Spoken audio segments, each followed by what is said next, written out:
Il faut bien dire qu'à l'école, Elon Musk n'est pas le meilleur élève. Il n'impressionne personne, il est même plutôt timide. Il n'est pas très sportif, assez rêveur, introverti. En fait, il est assez différent des autres enfants avec qui il grandit dans cette Afrique du Sud du début des années 80, en pleine apartheid. Pour rappel, depuis les années 50, s'est développée une politique de ségrégation ethnique dans le pays qui consiste à établir des zones spécialement réservées aux Blancs et d'autres spécialement réservées aux Noirs. Elon Musk grandit donc dans l'univers des Afrikaners, les Blancs d'Afrique du Sud qui élèvent souvent leurs enfants dans la violence et la dureté. Son caractère entre un peu en contradiction avec ce qu'on peut attendre d'un jeune garçon à l'époque, d'autant plus qu'il est atteint du syndrome d'Asperger, une forme d'autisme sans déficience intellectuelle ni retard de langage, comme il le révélera plus tard.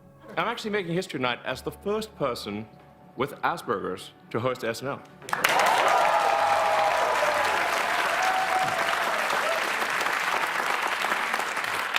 Or at least the first to admit it. Le jeune Elon lit beaucoup, et c'est en se plongeant dans des univers loin de son quotidien qu'il se sent vraiment à sa place. Il lit des BD sur l'espace ou des livres comme Le Seigneur des Anneaux par exemple. Elon rêve d'ailleurs, de partir loin, très loin.